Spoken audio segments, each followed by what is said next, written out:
Hi, I'm James Dickey, Senior Trial Counsel for the Upper Midwest Law Center, the Minnesota nonprofit public interest law firm that fights for liberty and the rule of law.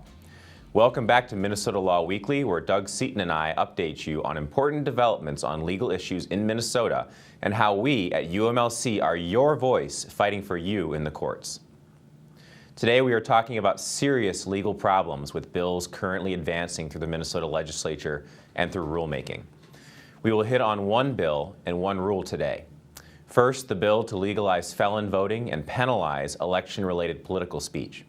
And second, the current status of the Minnesota teacher licensing rule created by the Professional Educator Licensing and Standards Board, or PELSB. First, the Minnesota House has been considering and is fast advancing several bills, including House Files 3 and 28, which would allow those convicted of a felony who have not yet fully served all parts of their sentence and been restored to full civil rights to vote.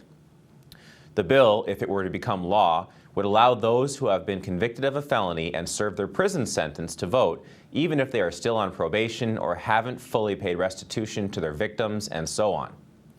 Relevant here, House File 28 says, and I quote, "An individual convicted of a felony has the civil right to vote restored when the individual is no longer incarcerated for the offense, or upon sentencing if no incarceration is imposed."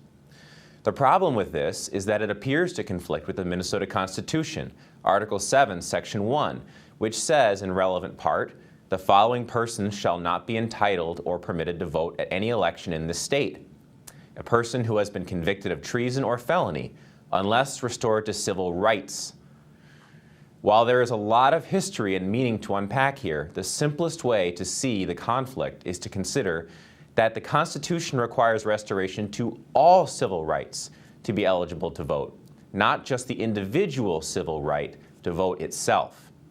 Criminal sentences for felony convictions commonly include the denial of the right to travel freely, restrictions from associating with other offenders, requirements to live under government supervision, and the ability to hold public office. The Constitution's plural, civil rights, means that there are more than one. The legislature can't ignore that there are more than civil rights than just the right to vote and declare the Constitution satisfied. We believe it is likely that the courts would strike down this law if it's enacted, and it is sure to be challenged.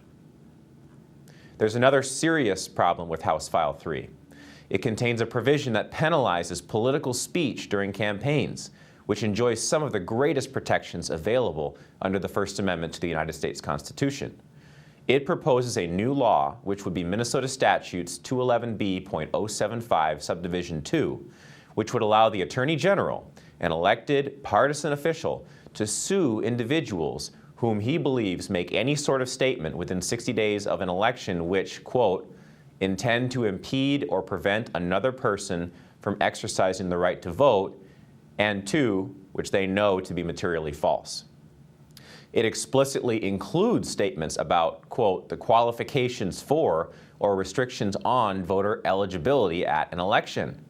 So this provision would allow the Attorney General to hit alleged violators with attorney fee awards, which could be tens of thousands of dollars. Well, you might say, well, it only deals with false statements, so what's the big deal? My response is a question. Who gets to decide what's true or false in these scenarios? I just talked with you about the potential law allowing felon voting being, I believe, unconstitutional. If I were to present my argument in court on that issue within 60 days of an election, could the Attorney General sue me for saying that to the judge because he thinks, in his personal opinion, that what I'm saying is designed to stop people with felony convictions from registering to vote and is materially false? It's neither, of course, and I think that would be a frivolous lawsuit, but if it were filed against me, the damage would already be done. I'd have to lawyer up, and that would likely cost me tens of thousands of dollars. And imagine those who aren't lawyers themselves who definitely have to lawyer up. Who wants that kind of risk? The answer is nobody.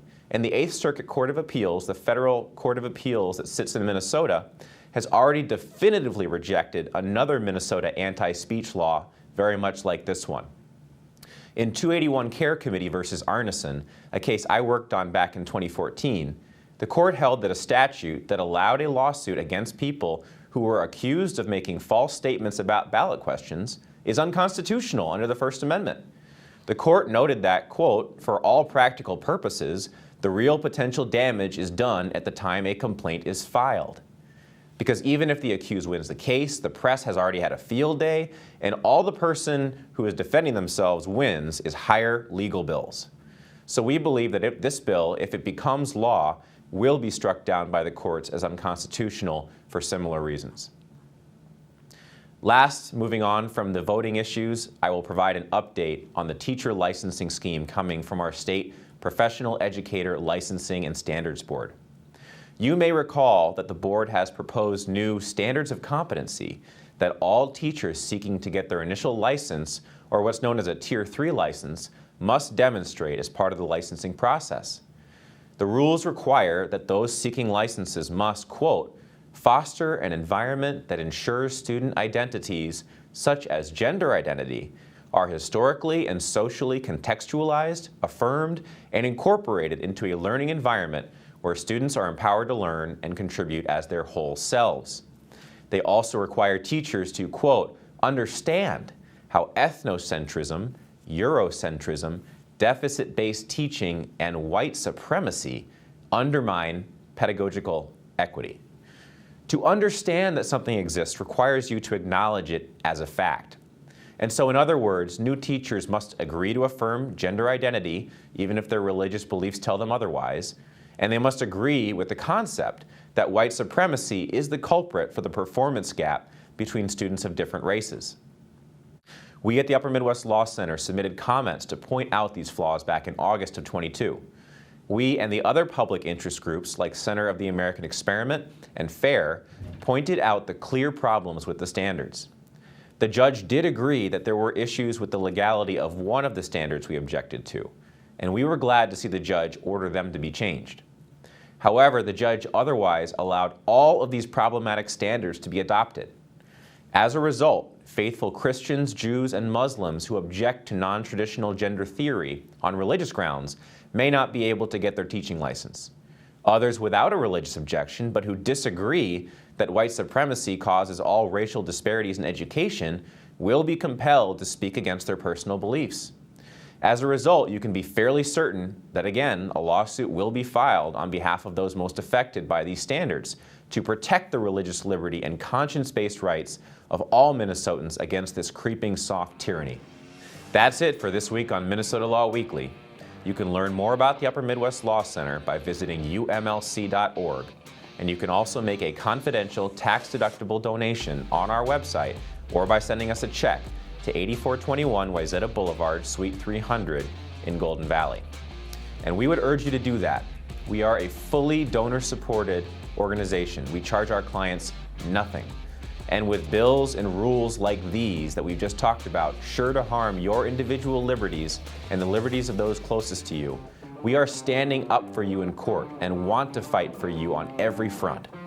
So help us do more for you. Thank you, and we'll see you next week.